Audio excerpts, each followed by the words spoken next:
Welcome back to the channel, and today's case is one that spirals fast. We're stepping into a Texas courtroom where 17-year-old Sebastian Castillo faces a life-altering judgment involving guns, family violence, and allegations that collide from every angle. On one side, Sebastian claims he was abused at home. On the other, police reports describe armed threats, juveniles in danger, and a dramatic confrontation that went way beyond a family dispute. The judge wastes no time cutting through the noise, demanding proof, questioning credibility, and bringing the pressure down hard. But the biggest twist, what Sebastian admits to and what he denies, stick with us, because this case only gets more intense as it unfolds. 2023 CR 0527, State of Texas versus Sebastian Johnny Castillo. Can I have parties announced for the record for the state? Jason Garrett, Your Honor. Defense? Eric Chirac for the defendant. Are you Sebastian Castillo? Yes, Your Honor. All right. You entered a plea on March 30th to count 1, paragraph B, no contest. According to the plea bargaining agreement, punishment is to be assessed at 5 years in the prison.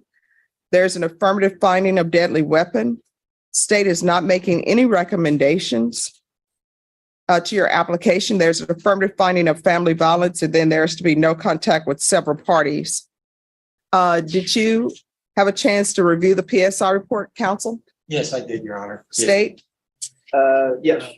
Any objections to the PSI report? No objection, Your Honor. All right, the state is silent. So any witnesses, defense? Witnesses, I just have my defendant. All right, do you wish to call him? Yes, ma'am. All right, can you raise your right hand for me? Do you solemnly swear affirm the testimony you give will be the truth and nothing but the truth, so help you God? Yes, Your Honor. You can lower your hand, state your name for the record. Sebastian Johnny Castillo. Defense? Mr. Castillo, do you want a statement you want to make to the court? I just like to say I'm sorry to my mom, my brothers and sisters. How old were you when this happened? I was 17. Okay, were there some family dynamics going on in this situation with your step parents and your siblings? Yes, sir. What was exactly going on? You recall? I was being beaten and I got kicked out. I'm sorry, you were being what? Beaten. No further questions. All right, who are you saying was beating you? My stepfather. And where's the proof of this? Just his, were any police reports made on this? No. Well, did he tell the school? This is a major turning point. Notice how the judge keeps circling back to one key question. Where's the proof? In cases involving claims of abuse, documentation is everything. School reports, CPS involvement, police calls, medical evidence. But here, Sebastian can't point to a single report. That doesn't mean abuse didn't happen, but in a courtroom, claims without evidence hit a brick wall fast. And things get even more complicated when the judge contrasts his version with the police report that describes guns, threats, and juveniles present. So here's the question for you. Do you think his abuse claim should still factor into sentencing even without proof? Let me know in the comments.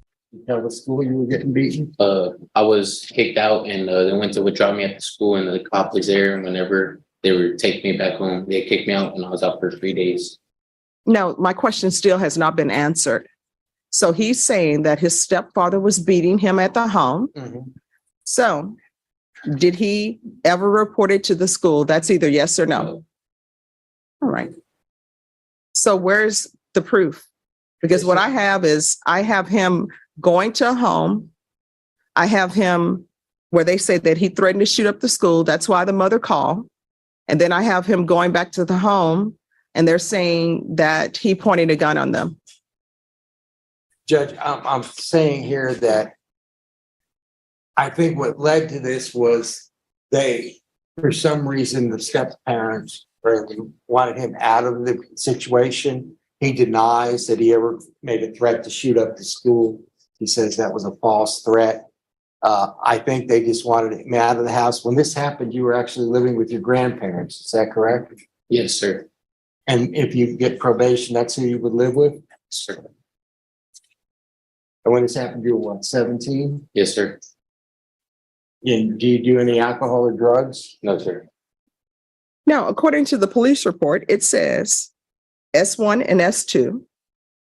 S1 grabbed a handsaw, and you're S1. It says S1 grabbed a handsaw and attempted to saw through the lock to the gun safe. S1 then found a grinder and cut through the lock. S1 and S2 grabbed multiple guns from the safe and gathered them together. The cousins who went with S1 were waiting outside the laundry room with guns in their hands. S1 and S2 also gathered other listed items as well. Victim 3, 4, and 5 were all sitting in the living room sofa. Victim 3 said that S1 and S2 went into the living room and kitchen and had some of the guns pointing at them. S1 told Victim 3 to shut the F up or he will shoot them. S1 and S2, along with S1's cousins, left the location with all the items he took. Once they left the location, V3, which is victim, locked the doors. Victim 2 arrived shortly after and called out to Victim 3 to open the door. That was when Victim 3 told Victim 2 what happened. Victim 2 then called Victim 1, who called the police to make a report.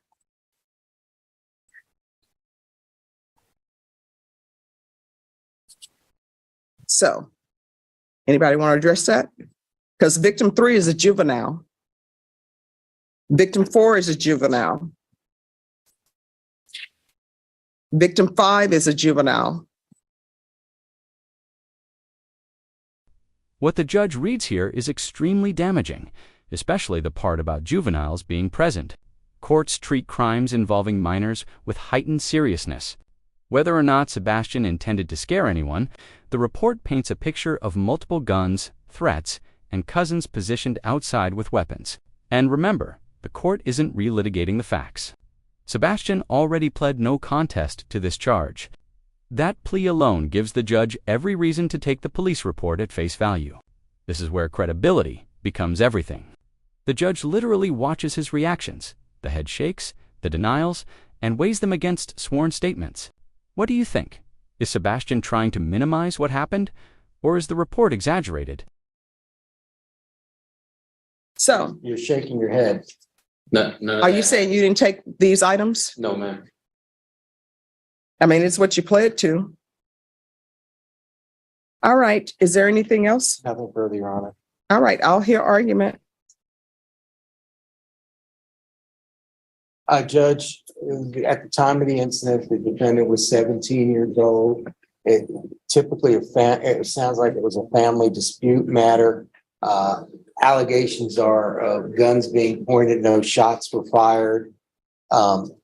It's evident that the parents and stepmother and stepfather do not want him in the location. That's not a problem. He's young. He's got his whole life ahead of him. I think he realizes he made a mistake in that situation. Maybe his anger being removed from the family caused him to kind of have a moment of basically being stupid. This is the defense's last big push, painting Sebastian as a teenager caught in a volatile family situation. Fueled by immaturity rather than criminal intent, it's a common but often effective strategy. Emphasize youth, lack of criminal history, emotional instability, anything that might soften the judge's perception. But here's the problem. The judge is clearly troubled by the presence of multiple victims and the escalation involving firearms.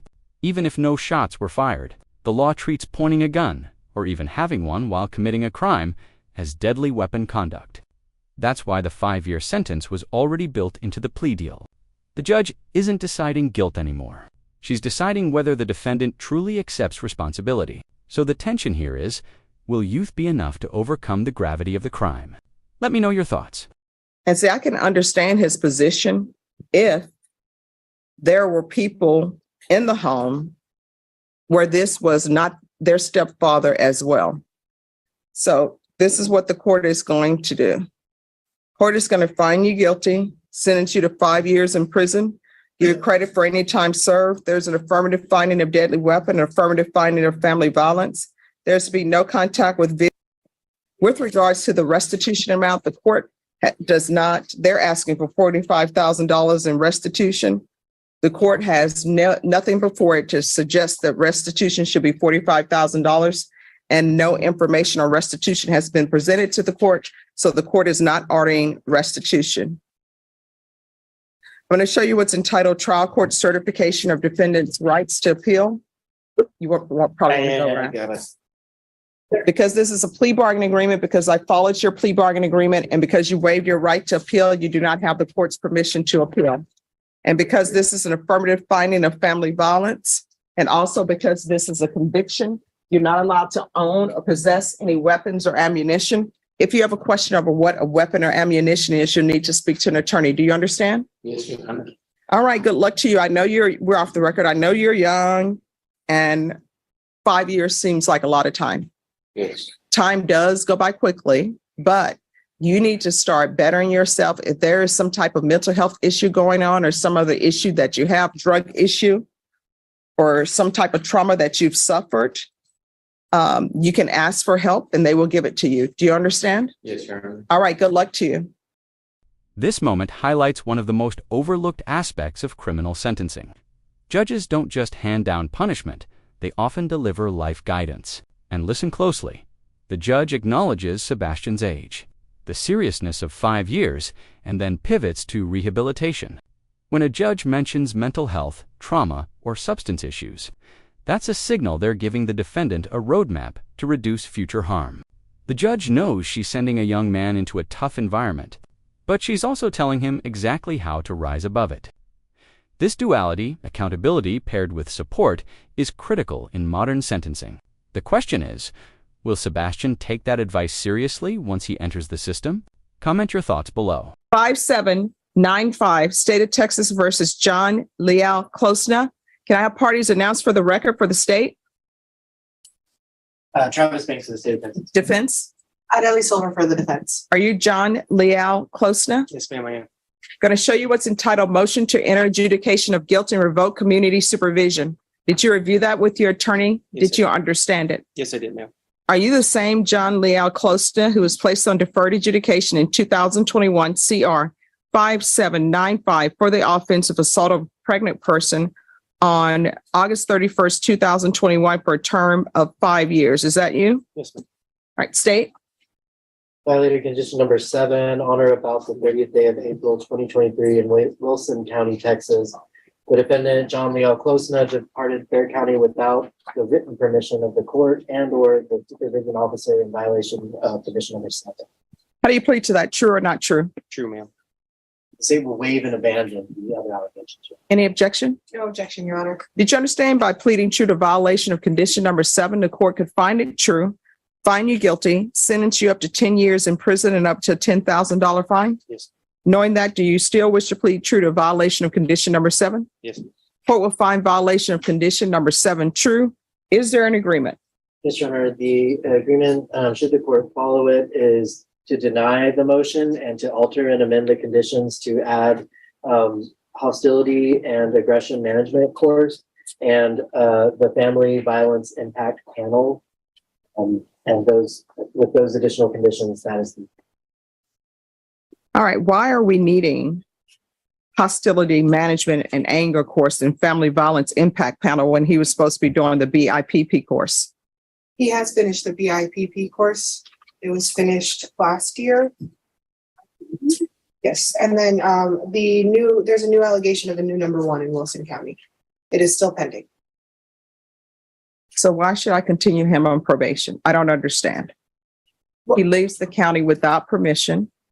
I'm not even going to consider the fact that there is a pending case in Wilson County because you all didn't go on that. But I do have the state and you all agreeing to hostility management course and the family violence impact panel live. So I'm trying to figure out, why shouldn't I not just send him to prison? Well, he has completed many of the things that he had to complete, and he's only 2 years in, so he has 3 more years to go on his probation. Why is he leaving the county without permission? It was 25 minutes from his home. I mean, technically it still is out of the county, but it's 25 minutes from his home for a family function with his family.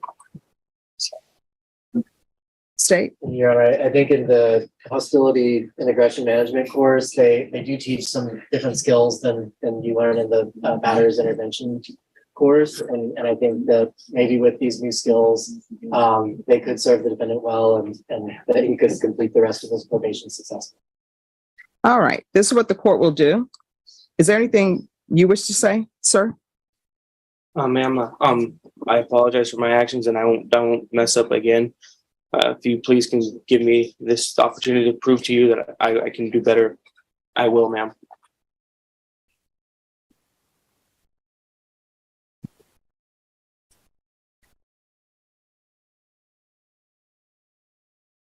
All right, this is what the court will do. Court will deny the motion, alternate amend conditions to include hostility management course, family violence impact course live panel, and 10 days in the Bexar County Jail as a condition. All right, so you're going to go into custody today, serve your 10 days in the Bexar County Jail. And what you need to remember is you have to follow the rules of the court. Do you understand? Yeah. All right, so immediately upon your release, you need to get in touch with your probation officer, and you need to remember you're not allowed to leave the county. You understand? Yes, ma'am, I do. And you need to remember that the rules of this court are the rules of this court, because this contract is not between your attorney and the state. This contract is with the court. Do you understand? Yes, ma'am. All right, good luck to you. Two cases to very different outcomes, and a judge who makes it clear that responsibility and honesty carry weight. In Sebastian Castillo's case, the court upheld the 5-year sentence tied to a deadly weapon, rejecting unproven abuse claims and focusing on the police report, the risks to juveniles, and the seriousness of the offense. Meanwhile, in the second case, John Leo Closa narrowly avoided prison after admitting to a probation violation. Instead of revoking his supervision, the judge opted for additional courses, a 10-day jail sanction, and a stark warning: probation is a contract with the court, not a casual guideline. Both rulings underline a core theme of this courtroom. Second chances exist, but accountability is non-negotiable. If you found this case as shocking and intense as we did, hit that like button, drop your thoughts in the comments, and don't forget to subscribe for more jaw-dropping courtroom breakdowns.